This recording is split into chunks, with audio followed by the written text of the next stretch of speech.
Assalamualaikum warahmatullahi wabarakatuh. Alhamdulillah sahabat MWTV, ketemu lagi bersama saya Regina Cita dalam program Generasi Bersih, yaitu program yang merujuk pada gagasan tidak hanya sehat secara moral, secara fisik, sosial, lingkungan, tapi yang paling penting adalah sehat secara spiritual.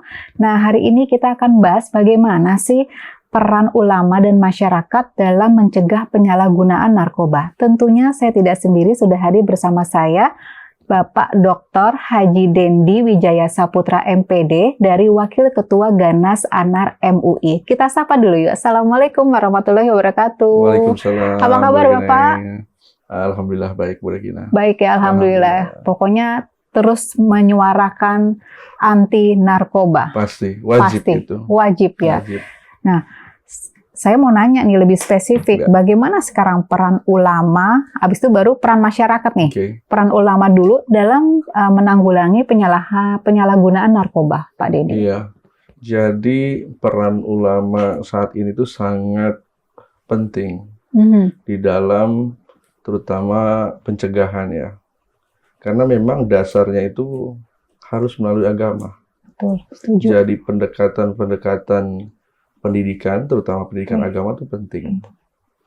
Bahkan kan kita diajarkan di madrasah, di pesantren, ya, bagaimana agama itu mengajarkan bagaimana menjadi manusia yang baik. Betul.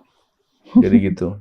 Jadi kalau sudah bisa kita mengambil dasar pendidikan agama ini, ya, maka itu akan dengan sendirinya terhindar. Jadi anak itu akan terbentuk. Ya, kalau pendekatan agama. Nah, ini peran ulama di sini. Ya, makanya kita di Ganas Anar ya akan melakukan itu juga kolaborasi. Betul. Ya, terkait misalkan dengan Kementerian Agama gitu ya. Nah, bagaimana kita membuat suatu kepanduan bagaimana pencegahan yang ada di minimal sejak dini lah. Ya, di madrasah ibtidaiyah, sanawiyah, aliyah dan selanjutnya. Gitu kira-kira. Nah, tapi kalau kita melihat kondisi ini kan peran penting Ganas Anar gitu ya. Berarti kan ada sesuatu hal yang memang isunya memang sudah harus segera ditangani. Sebenarnya yang terjadi itu di masyarakat narkoba itu seberapa besar, seberapa beratnya? Ya, jadi saya itu mengamati narkoba ini sejak 2009. Ya. Dari mulai penyalahgunaannya, peredarannya dan lain sebagainya. Jadi makin kesini, makin berkembang. Mereka makin banyak cara, ya. Dan ini sudah sangat memprihatinkan. Bahkan diskusi saya dengan teman-teman, bahkan ada teman-teman peneliti di BNPT, Penanggulangan Terorisme. Itu bahkan ada yang namanya narkoterorisme. Iya. Jadi itu juga menjadi bentuk teror, ya, dalam bentuk narkotik, dalam bentuk narkoba. Karena memang yang diteror ini dari anak-anak sejak dini sampai dewasa. Dan ketika sudah candu dari kecil, maka dia akan terus menagih, terus menagih gitu. Tubuh kan menagih ya. Betul. Nah, bahkan zaman saya waktu sekolah ya, saya tinggal di ibu kota gitu. Waktu itu peredaran saat itu yang masif itu putau ya. Itu luar biasa. Banyak yang meninggal tetangga itu. Dan lain sebagainya. Betul. Jadi banyak. Dan itu sangat miris sekali. Dan sekarang nih berkembang. Ada jenis baru. Dan itu sangat memprihatinkan. Nah, saat ini kita sama-sama tahu bahwa kemarin sedang video viral itu yang anak-anak SD vape. Ya, nge-vape. Terus Mabes Polri nangkap liquid yang mengandung zat narkotik dan lain sebagainya. Bahkan tidak hanya dari vape ini, yang lagi marak ini justru juga terkait obat-obatan yang dijual bebas yang mengandung kodein atau mengandung narkotik. Contohnya seperti tramadol, Xanax dan lain sebagainya. Dan itu dijual di warung-warung yang modus operandinya sebagai warung kosmetik atau warung-warung kelontong gitu. Nah, ini menurut saya ini adalah benar-benar darurat Betul. gitu. Setuju. Dan Ganas Anar harus Setuju. punya peran penting dalam hal ini, terutama pendekatan agama atau pendekatan pendidikan agama. Nah, berarti saya menanyakan lanjut lagi nih Pak Denny, kalau mengatakan pendekatan agama, anak sekarang kan susah kalau dia bilang, jangan ya nanti masuk neraka, itu malah tambah penasaran. Tapi bagaimana kalau dari Ganas Anar sendiri gitu ya, melakukan pendekatan juga dakwahnya untuk bisa sama-sama ya kita merangkul anak-anak yang mungkin sudah terkena ataupun yang memang kita cegah gitu. Ya memang tidak semudah itu ya, karena memang itu juga harus kita terapkan sejak dini. Jadi peran orang tua, peran masyarakat, peran lingkungan juga itu sangat menentukan. Jadi bukan tadi yang Bu Regina sebutkan misalkan, oh jangan begini, nanti begini, jangan ini, jangan masuk itu malah neraka. makin mundur Nah ya, itu udah nggak relevan lagi. Itu malah makin. Nah itu sudah tidak relevan lagi. Kalau saya ambil contoh misalkan, ada salah satu program di 2 kementerian. Yang pertama di Kementerian Pendidikan Dasar dan Menengah tentang 7 kebiasaan anak Indonesia hebat. Nah, itu juga menurut saya bagus, salah satunya bagus karena apa?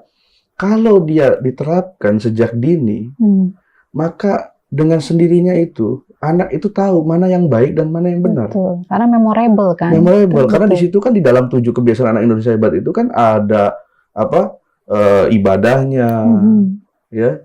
Terus kemudian belajarnya, hidup sehatnya, makan yang bergizi yang mana. Jadi dia tahu mana yang baik, mana yang buruk sejak dini. Atau kalau misalkan di Kementerian Agama ada yang namanya Pak Nasaruddin Umar tuh bilang kurikulum cinta.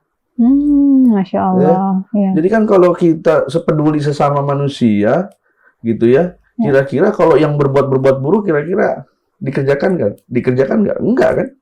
Kan gitu. Sudah ada alarm. Ada alarm. Jadi menurut saya memang saat ini Ganas Anar itu mengambil perannya tuh seperti itu. Jadi seperti penanganan sebelum terjadi, bahkan kita harus melakukan pendekatan-pendekatan itu gitu. Jadi menyampaikan pesan-pesan moral, tapi secara spiritual, tanpa kita terasa gitu ya. Itu yang harus dilakukan di tengah masyarakat saat ini ya. Betul.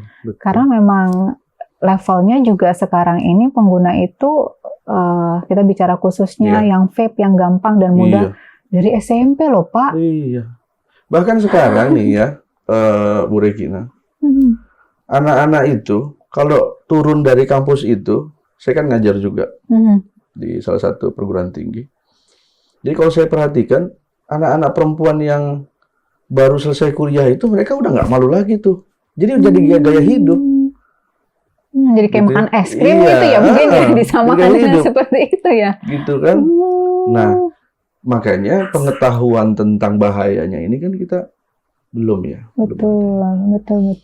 Itu yang jelas kita lihat, sering kita lihat gitu ya. Apalagi kalau misalkan kan bandar narkoba ini kan dengan segala macam cara. Bolehlah orang bilang, Pak, kenapa nyalain vape-nya? Kenapa ini? Itu kan alatnya. Gitu kan. Tetapi orang mudah lewat situ gitu. Yang cara yang paling dengan mudah. Cara yang paling mudah gitu. Bahkan sekarang kan ada yang namanya sabu cair dan lain sebagainya dibuat. Baru dengar lagi saya sabu cair. Iya, sabu cair dibuat lebih mudah lagi gitu untuk digunakan. Bahkan di beberapa daerah yang saya datangi gitu, bahkan di pelosok kampung, di perbatasan Malaysia ataupun mungkin juga di perairan-perairan sungai-sungai besar atau laut, itu mereka gampang menemukan narkoba. Nelayan-nelayan itu sekarang digunakan untuk peredaran narkoba, karena sekarang tuh lewat laut, lewat air, jalur sungai dan laut. Dan itu yang sampai saat ini tuh susah untuk berantas gitu ya. Kita kan bukan dari sisi penegakan hukumnya ya. Makanya saya berpandangan di Ganas Anar maupun di pendidikan gitu. Maka pendekatan pendidikan ini harus tepat. Karena itulah penanaman modal dia dari sedini mungkin. Karena ketika dia tahu mana yang baik, mana yang buruk, dia akan dengan sendirinya tidak akan menggunakan narkoba. Ya kalau kita sudah bisa seperti itu kan di titik mana yang menyakiti diri sendiri saja Iya. nggak mau, apalagi mau menyakiti orang lain ya. Betul. Itu yang memang harus diajarkan Betul. terus gitu. Iya. Nah tapi pernah terjadi atau adakah kendala atau tantangan selama ini Ganas Anar dalam membuat program-program yang ya memang pada akhirnya ya harus dijalankan walaupun nggak berhasil, harus terus dijalankan gitu? Kendalanya memang partisipasi aktif ya. Partisipasi aktif lingkungan dan masyarakat. Karena pada saat ini saya melihat masih banyak masyarakat yang tidak peduli. Ya, bahkan dengan tetangga, dengan lingkungan. Takut soalnya. Iya, Kita jadi takut. ada peribahasa tuh kalau di Jakarta tuh lulu gue. Betul. Gitu tuh bahasa yang sangat menurut saya tidak mencerminkan sebagai makhluk sosial. Sedangkan kita manusia tuh sebagai makhluk sosial. Bahkan kalau tetangga lapar aja harus kita kasih makan gitu. Kita berdosa tuh kalau dalam agama kita tuh tetangga nyium bau masakan kita aja kita harus kasih. Gitu. Apalagi kita melihat tetangga misalkan mabuk kita diamkan, wah itu luar biasa. Karena apa? Saya punya prinsip juga, ketika kita tidak peduli dengan manusia, itu juga akan kena dengan kita sendiri. Betul. Dampaknya ya. Saya beberapa kali kalau di kampus itu mengajarkan kepada teman-teman mahasiswa itu untuk peduli, karena mereka sebagai agent of change gitu ya. Betul, setuju.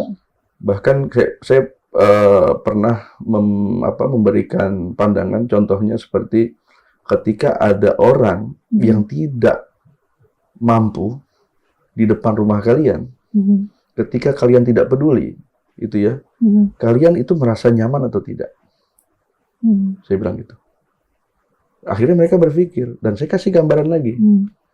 Kalau kita peduli sama tetangga, kita mau naruh mobil sembarangan, mau taruh motor sembarangan, barang-barang di garasi itu mereka yang jaga. Jadi kalau contohnya misalkan, itu kuncinya ketinggalan, tapi coba kalau nggak mampu, dia nggak dipedulikan, kira-kira dia peduli nggak sama kita? Biarin aja. Tidak lah. Nah, itu secara ini ya, secara logika aja. Iya, cara membangun kepedulian kan ya. Tapi kalau kita peduli, kira-kira mereka melindungi kita nggak? Kira-kira mereka perhatian nggak sama kita? Gitu. Jadi begitu. Ya itu adalah salah satu sebenarnya bentuk cara juga bagaimana kita melatih simpati dan empati. Betul. Itu yang harus diajarkan dari sedini mungkin gitu ya. Mungkin kita selama ini ya simpati aja, saya ikut merasakan. Oh kamu habis jatuh ya apa segala macam. Tapi kalau empati itu kan ketika teman jatuh ya kita angkat. Bukan sekedar untuk mengatakan oh jatuh ya, hati-hati ya lain kali gitu. Tapi mungkin one step lagi adalah ya kita harus empati tadi gitu. Dengan yang Pak Denny katakan, ada orang depan rumah ya bukan cuma sekedar kasihan ya itu orang, tapi dengan empati melakukan aksi nyata ya kita harus kasih makan. Bahkan kalau misalkan di narkoba, kita diemin, kita punya anak, kita punya saudara, kita punya keluarga. Ketika bergaul karena lingkungannya nggak bagus, karena kita nggak peduli sama lingkungan, kira-kira anak kita potensi untuk kenanya berapa persen? Potensinya besar. Berpotensi. Karena lingkungannya lingkungan keluarga kita, ya anak-anak kita. Ketika anak-anak, biarin aja itu anak-anak orang lain. Kalau anak-anak orang lain rusak, kebanyakannya rusak, otomatis apa? Akan berimbas kepada keluarga kita, lingkungan kita. Kalau sudah rusak semua, bagaimana regenerasi kita di bawah nanti?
Ganas Andre sendiri bekerja sama nggak dengan lembaga pendidikan untuk bersosialisasinya gitu atau memberikan penyuluhan? Ada kerjasama dengan lembaga-lembaga pendidikan? Tentunya di kepengurusan yang dulu juga sudah ada kerjasama ya dengan lembaga-lembaga, dan di periode sekarang ini kita akan lebih masifkan lagi, akan lebih giat lagi.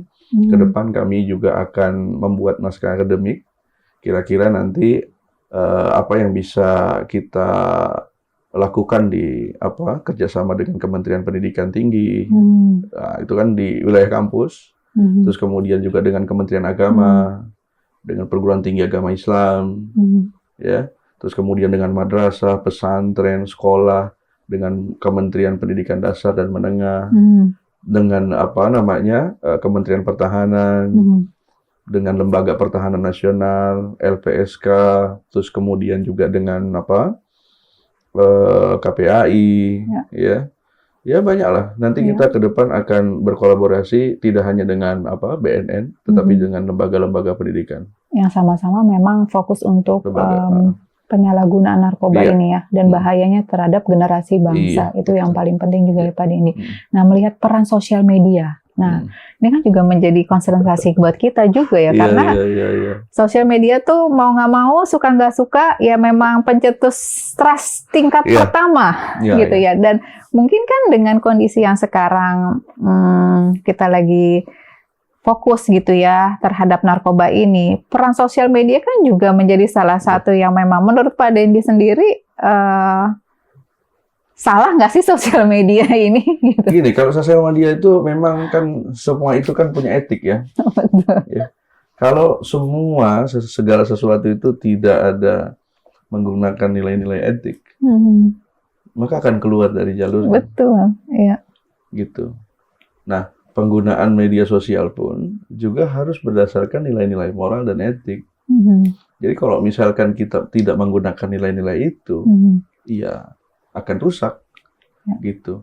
Apalagi sekarang kan media sosial ini kan sebagai orang untuk validasi gaya hidup. Setuju. Jadi validasi gaya hidup. Maka saya sangat miris ya kalau misalkan akhirnya ada tingkah laku yang buruk, yang tidak baik, ya, dengan budaya, dengan agama kita, gitu ya. Terus dia merasa tidak bersalah dan memamerkan, terus kemudian dan menunjukkan bahwa itu hal yang biasa. Itu kan ada yang salah dengan pendidikan kita. Betul, setuju. Dengan ada yang salah dengan kepedulian kita terhadap masyarakat kita. Iya. Betul. Nah, disinilah peran Ganas Anar, terutama MUI, ya, bagaimana kita peduli dengan umat kita, peduli dengan lingkungan kita, masyarakat kita, bahkan dengan bangsa kita. Kalau semua dirusak dengan itu, gimana nanti generasi penerus? Benar. Ya, setuju. Gitu.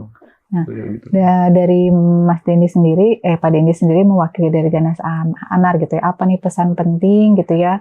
Kita mulai dari skup yang kecil dulu untuk keluarga, untuk menjaga generasi. Iya, memang yang paling mendasar adalah keluarga, parenting ya. Jadi anak itu kalau dekat dengan orang tua, itu dia akan lebih menjaga hidupnya, gitu. Beda halnya dengan keluarga yang tidak harmonis atau kurang harmonis, itu juga menyebabkan secara psikologis itu terhadap anak. Maka kami juga akan melakukan membuat edukasi, ya, literasi terkait dengan bagaimana ini parenting. Betul, setuju. Ya, terkait misalkan pendekatan sosialisasi terkait misal literasi narkoba. Bukan berarti harus dipamerkan ini lo nggak boleh begini-gini, enggak. Tapi bagaimana kita sesuai dengan jenjangnya. Gitu. Dan memang peran penting keluarga ini sangat apa ya, Luar biasa luar biasa pengaruhnya ya pengaruhnya. terhadap, karena ya itu tadi kita dibentuk dari keluarga, begitu kita memang sudah memiliki karakter yang kuat di dalam keluarga gitu, insya Allah gitu ya ke depannya ketika memang ada tawaran yang memang tidak baik, kita bisa langsung mengatakan tidak gitu. Karena Bahkan dulu ya Bu Regina, waktu saya 2010 itu mengamati ya, para pengguna atau para penyalahguna narkoba ini rata-rata mereka yang kurang perhatian. Ya. Mereka yang butuh tempat mengadu. ya, minimal untuk didengarkan. Minimal untuk didengarkan. Betul, setuju. Terus kemudian mereka yang apa? Yang secara personal tidak punya tempat untuk apa ya? Mengadu, menyampaikan. Dicuekin lah kalau bahasa ini. Padahal kalau secara ekonomi mampu ya, high class dan lain-lain gitu ya kan. Ya, banyak orang yang memang tidak dipedulikan sebagai anak ya. Nah itu dia. Peran keluarga sangat penting. Masya Allah Pak Dendi, terima kasih banyak. Tapi pesan yang saya bisa ambil hari ini kesimpulannya adalah tadi ya memang kerjasama yang sangat dibutuhkan gitu ya. Ganasana tidak akan bisa berjalan sendiri jika tidak memang ada peranan masyarakat, juga lembaga-lembaga, bahkan juga aparat-aparat dan penegak-penegak hukum. Tapi yang harus kita lihat dan harus kita perhatikan adalah generasi kita harus jauh lebih baik dari apa yang kita dapatkan dari sekarang. Baik Pak Dendi, terima kasih banyak. Mudah-mudahan kita bisa ketemu lagi di lain waktu dengan tema yang berbeda lagi. Sahabat MWTV, saya Regina Citra undur diri. Assalamualaikum warahmatullahi wabarakatuh. Waalaikumsalam warahmatullahi wabarakatuh.